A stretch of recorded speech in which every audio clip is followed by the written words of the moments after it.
In the Netherlands, Venezuelan Vice President TeleSUR Rodriguez defended the historical right of the Esequibo territory and the holding of the consultative referendum on December 3rd before the International Court of Justice.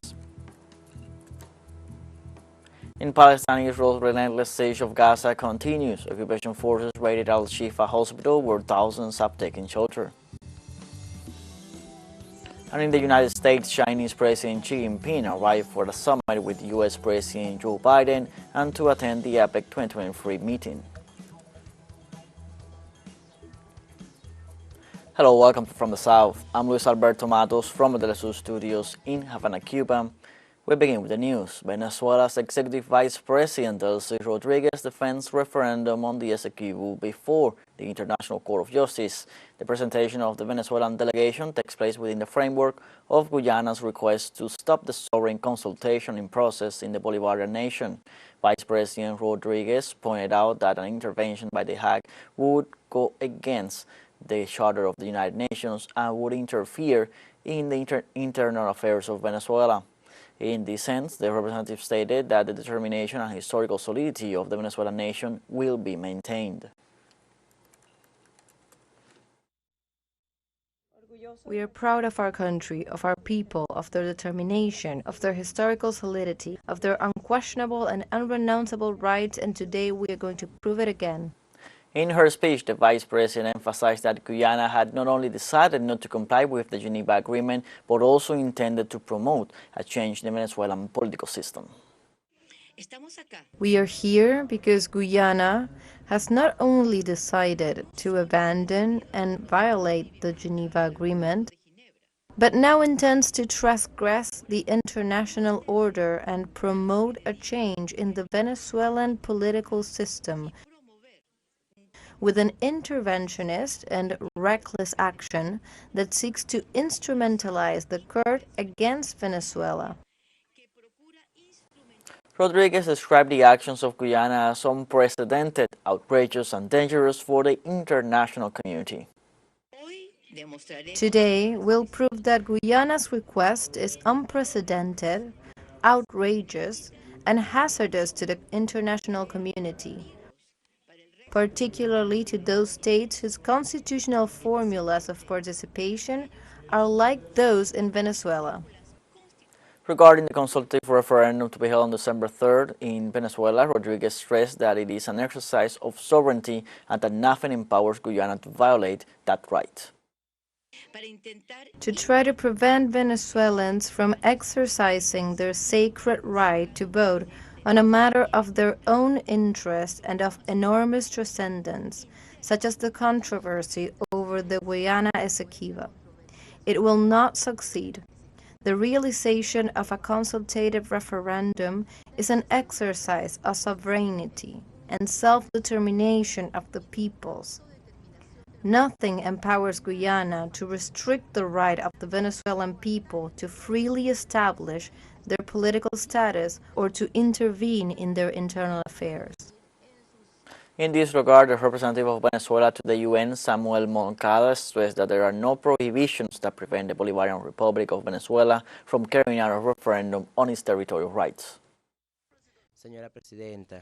Madam President, let me remind you that it is common practice in international law to hold referendums, especially when the boundaries of national territory are at stake.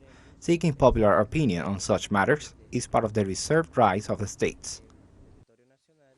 On Tuesday, governments of Cuba and the U.S. held meetings in Havana to analyze the compliance of bilateral agreements on migration. Deputy Foreign Minister of Cuba, Carlos Fernandez de Cosillo, stated at a press conference that in the encounter, there is a will to fulfill and respect established commitments with the purpose of guaranteeing a regular, safe, and ordered migration. Cuban delegation reiterated their concern on the U.S. government's ongoing measures boosting irregular migration. Likewise, de Cosillo stressed the negative impact of the economic U.S. blockade on the living conditions of the Cuban people.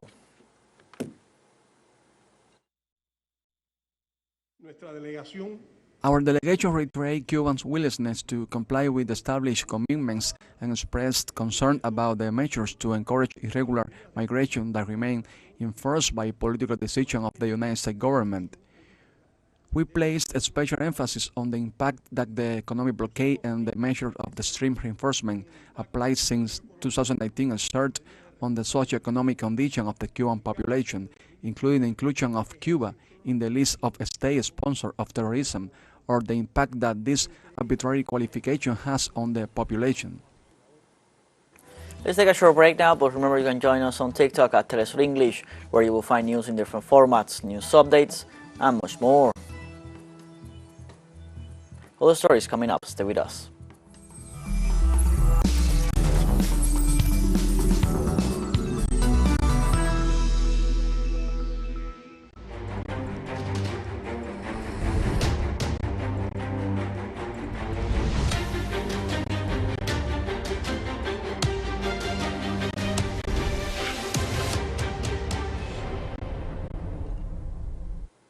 Welcome back from the south. Israeli forces raided Al-Shifa Hospital in Gaza City, the largest medical complex in the Strip, where thousands have taken shelter. Telecommunications companies say Gaza services are just about to stop within hours due to lack of fuel. For their part, Hamas has denied its use in hospitals in Gaza, such as the Al-Shifa, as command centers, accusing Israel and the United States of trying to justify brutal massacres. Speaking during a news conference in Khan Yunis, Director General of Gaza Hospitals, Mohamed Sakut, said 650 patients, including 22 in intensive care, needed to be safely evacuated from Al-Shifa Hospital. Sakud added that 36 premature babies and people on ventilators were under total threat at Gaza's largest hospital. Moreover, Sakud said there were some 400 medical staff and 2,000 displaced people at Al-Shifa who also needed to be safely evacuated. More than 11,300 Palestinians have been killed in Israeli strikes on Gaza since October 7th.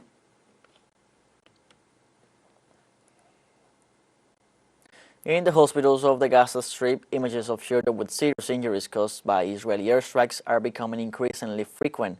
Our correspondent Noor Harasin has exclusive details from Gaza. This curly haired boy, his name is Ghaith, and he is 2 years old. He was injured. His face is almost burned because of an Israeli airstrike on Al-Nusayrat refugee camp. We are inside the intensive unit, the emergency room.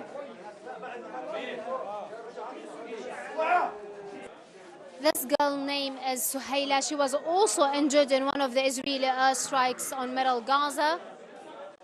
Let me also point out these injuries are in the place where the Israeli forces asked Palestinians to evacuate for their safety. While the Israeli forces are invading the Al-Shifa hospital, they are actually bombing in southern Gaza.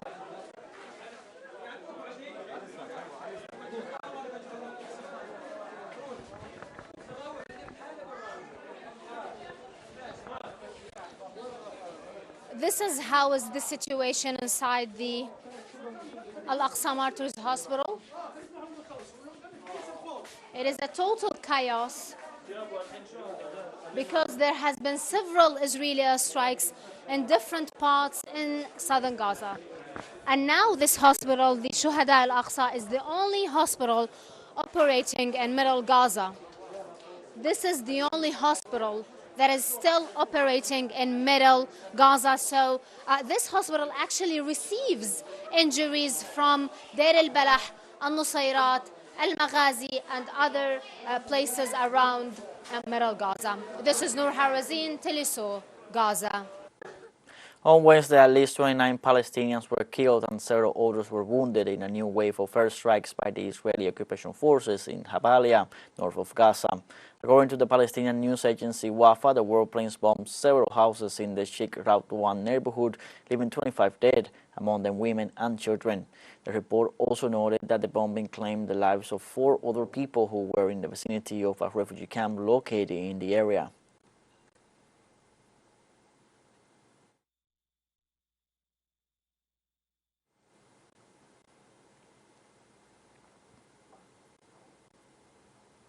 Hundreds of demonstrators gathered on Tuesday at the gates of the Israeli parliament to demand the resignation of Prime Minister Benjamin Netanyahu.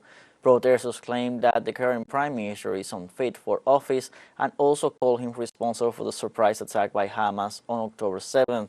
They also declared that Netanyahu is a danger for the besieged civilian population in the Gaza Strip.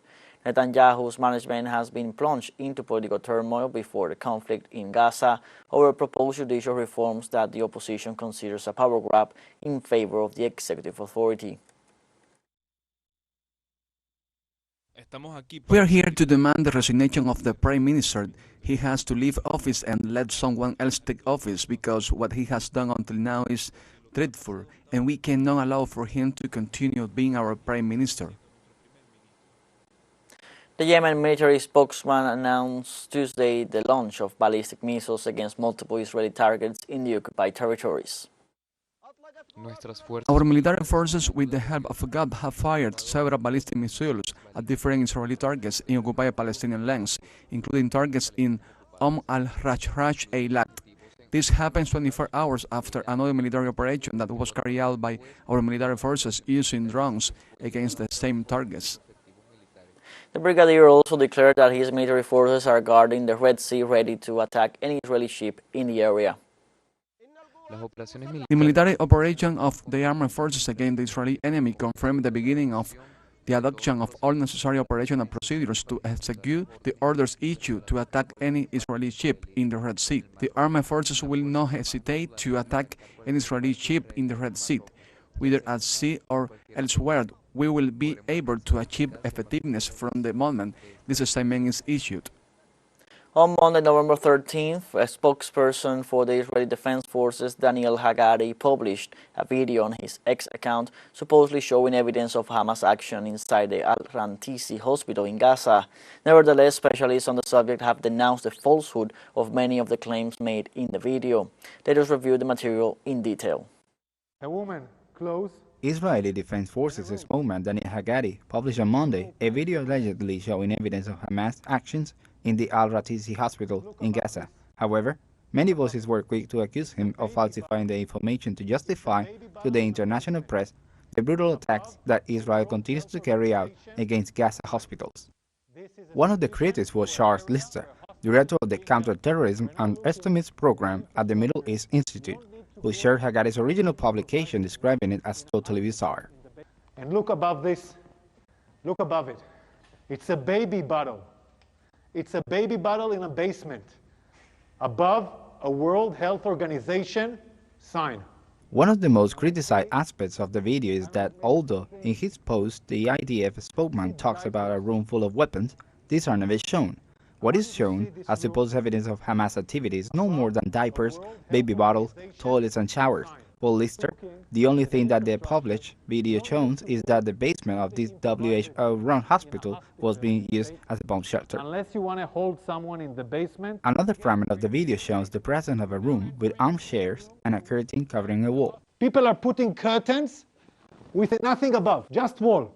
No reason to put here a curtain unless you want to film hostages and deliver movies. However, critics have pointed out that this room is used by doctors as a conference room, and that there is no logical relationship that would allow taking the presence of a curtain on a wall as evidence that the room is an underground headquarters where prisoners are kept. In this room. Finally, the published video concludes with the presentation of a piece of paper found on the wall as closing evidence. In this room, there is a list. This list, in Arabic, this list says we are in an operation. The operation against Israel started in the 7th of October. The IDF spokesperson claims that it is a list in Arabic title, Operation Against Israel, which starts on October 7th and functions as a scheme of guard with the names of those who are supposed to take care of the prisoners. However, this alleged evidence is nothing more than a calendar with the days of the week in Arabic, and it starts on October 6th and not on the 7th. We have a second short break coming up, but before we invite you to visit our YouTube channel at TeleSUR English, there you'll be able to rewatch our interviews, top stories, special broadcastings, and more. Hit the subscribe button and activate the notification bell to stay up to date on the world's most recent events. A final short break, don't go away.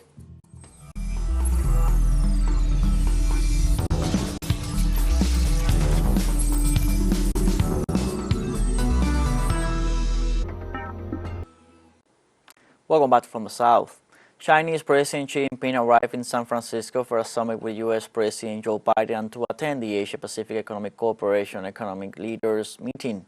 The China-U.S. summit meeting between Xi and Biden will be the first face-to-face meeting between the two presidents since their meeting in Bali, Indonesia, a year ago. The two presidents will have in-depth communication on issues of strategic, overarching, and fundamental importance in shaping U.S.-China relations and major issues concerning world peace and development. President Xi will also hold talks with his Mexican counterpart Andrés Manuel López Obrador. This is the first time that Xi Jinping and López Obrador will meet to discuss bilateral economic exchanges and the aid that China has offered to Mexico.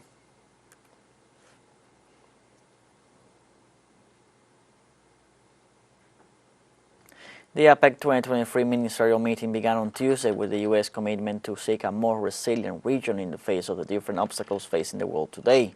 Secretary of State Antony Blinken spoke at the opening session of the summit and highlighted Washington's commitment to make the economies of the member countries stronger. More than 1,000 participants from different parts of the world are expected to arrive on site by Friday.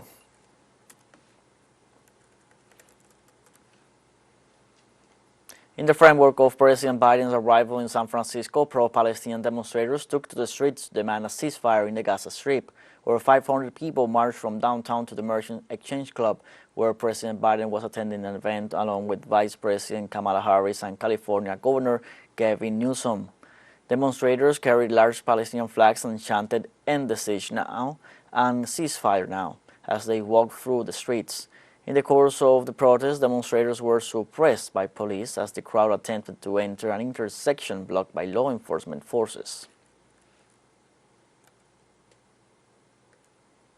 In Spain, protests continue for the 13th consecutive day against the amnesty law promoted by Pedro Sánchez, who could be sworn in as head of government on Wednesday.